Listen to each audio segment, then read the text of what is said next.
Are you planning a trip to South Island but feeling overwhelmed by the massive size and all the cities you want to visit? Because as someone who travels here a lot, today I'm here to help you figure out where to stay in the beautiful South Island of New Zealand. Whether you're looking for the best tourist attractions, the best local food, or hidden gems nobody tells you about, I will also share with you where to avoid and picking the perfect location and hotels for your trip. And I rank all of them in the order of still kind of okay to the best place to stay to have the best vacation ever. And let's jump into the first one. But in case you didn't know, South Island is massive and it's roughly the same size as the UK. And it's quite common for any traveler coming for the first time to literally not know where to go. So no worries, you're not the only one. As I'll take you through the places in South Island that I believe is totally worth your visit, as well as the biggest hidden gem you don't want to miss at the end of this video. And at number 7, we have Christchurch, which is most likely going to be your first stop in South Island because your airplane probably only flies here. But as the second largest city in New Zealand, Christchurch has more to offer than most people give them credit for, as this is where you'll find some of the cheapest hotels in South Island. Like, I've really spent over 100 or even 60 US dollars on a hotel. And for hostel or capsule hotels, it's even cheaper at around $40 a night. And the kitchen for hotel guests is like massive, so it's quite common for backpackers to budget their trip in South Island by spending more days in Christchurch, as opposed to the tourist traps we're going to go over later in the video, which is even better when you consider all the crazy free stuff you get to do around the city, with the best being the art center, so beautiful to look at. Y'all can take pictures for social media if you want. The Christchurch Botanic Gardens, which the locals here will always tell you to visit, because inside you will find a rose garden that is just insanely beautiful in the right season. And two of the best galleries in the city, with the first one being the Christchurch Art Gallery, and the second one being the Canterbury Museum, both free to enter last time I was there. And we all know free is the best price, but you can always donate or maybe eat and drink at a cafe in the museum to support them. Gosh, it tastes so good. And for the paid activities to get the best out of Christchurch, you have the tram that takes you around the city. I believe it's around 24 US dollars for grown-ups, and it lasts about an hour. Or you can take the boat trip around the beautiful river, which costs about the same last time I checked. Now, I've said all the pros, but what are the cons? Well, obviously, Christchurch as a big city isn't what you think of when you imagine the human paradise, crazy places from the movie that you can relax all day. And for most travelers I know, about 3 days in the city, then they run out of things to do. I'm not saying it's bad, but you didn't come all the way to New Zealand to live in a typical city, did you? Especially when compared to the next one. Because the next one is to subscribe to this channel if you love the video so far. And maybe go visit number 6 on the list, and that is Queenstown, which is probably what you have in mind when you visit the South Island. But why is it only at number 6 when everyone and their mom wants to visit here? Well, the issue is obvious, as many Kiwis call this the Disneyland of New Zealand, where everything is designed for tourists and you don't really get the authentic vibe and history of New Zealand, and you might have to get used to waiting in line forever to get anything done. But if that doesn't bother you, then Queenstown is totally where you can have a lot of fun, as they have haunted hotel, a bar literally made of ice, flying in the helicopter, skydiving, jet boat thingamajig. Dude, is that BTS? Bro, they probably have everything you need. And despite the place completely catering to tourists, the local pie is actually super good and totally the top 3 in all of South Island. And you know how finding the best pie is the one mission you need to do before leaving New Zealand. And for the hotels, it's definitely on the expensive side compared to the rest of South Island. Now you know why I don't recommend Queenstown. But if you look around and compare, it's still possible to find hotels around 100 US dollars a day. And for hidden spots, I actually like a place called Wilson Bay, about 15 minutes driving away from Queenstown. Not a lot of people come here, but the view is totally the best. But outside of that, you see more people than you see anything else. And it's not like Queenstown was the only place in the world or even New Zealand for this kind of view. Most random places in between cities and South Island have some of the best views you can imagine, and not to mention, their local hotels are way cheaper, just like the next one.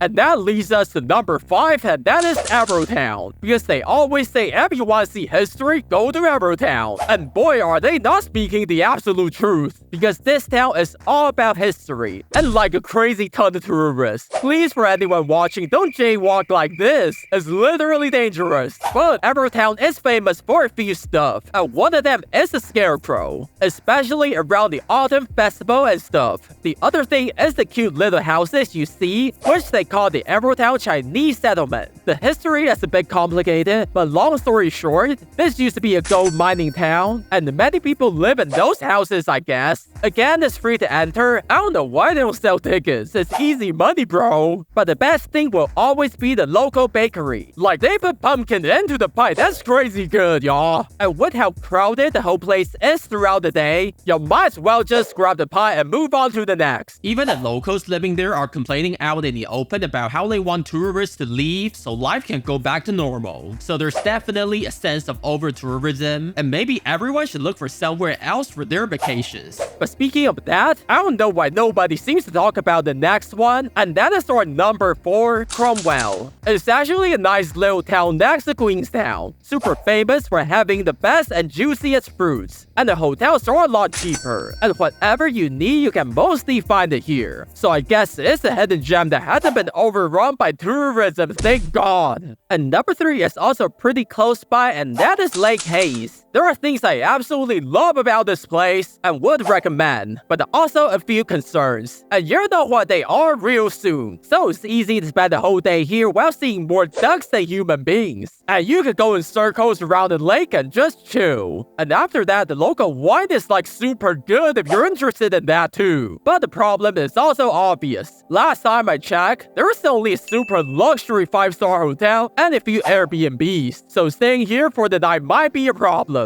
But for a day trip, it's totally a hidden gem kind of place if you happen to be around Queenstown. And now we can finally leave Queenstown behind. Good riddance. But now we're at the top 2, and this is where it gets impossible to decide the winner. Actually, it's not, because number 2, we have Wānaka, a popular town famous for the one tree that somehow grows out of water. That thing is like a tree Jesus or something, and definitely one of the best pies on the island. I mean, just look at all those awards, bro. If they're Asians, their parents would be proud. But I know you come here for the one thing only, and that's the Lake Wānaka. And what's great about it is, if you don't like waiting in line to take pictures, just go a couple minutes away from the bus stop. The lake is massive. You can always find a place to relax and take all the pictures you want. And the best thing is, because the lake goes into the land like this, with sidewalks and easy hiking trails on both sides, you can see the best sunrise and sunset without leaving the town. Even Google will tell you when you should get your camera ready to capture the moment.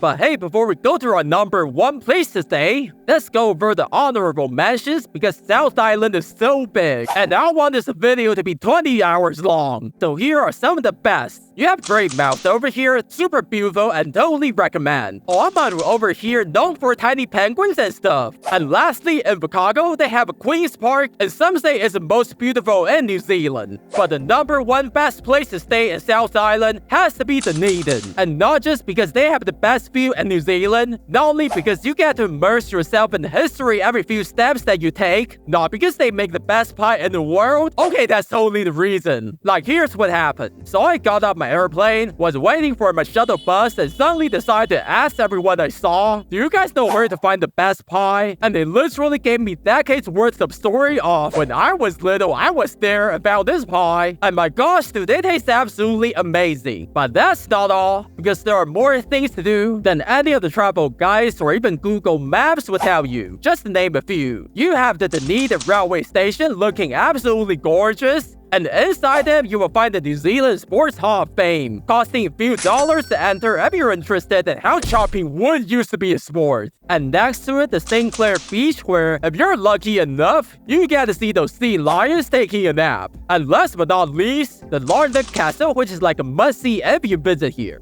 The ticket cost me about $27 US, but they also have hotel rooms if you want to stay overnight in the castle. But day trip is totally fine, and there wasn't really anyone who had visited on a weekday, and so many other things that you won't even believe. And you want to save money on hotels? Dunedin is more than perfect for that, with many different price ranges to choose from. So if there's one place I love more than anywhere else in South Island, then it has to be Dunedin. And everyone living here is so nice, especially if you know a little local news to kick off a conversation. But hey, did you know that on average, about 1 million Aussies visit New Zealand every year? Then you would love to know about the one difference in Australian culture that makes all the difference that I can't believe how no one is talking about it. But you can click on the video to find out what it is.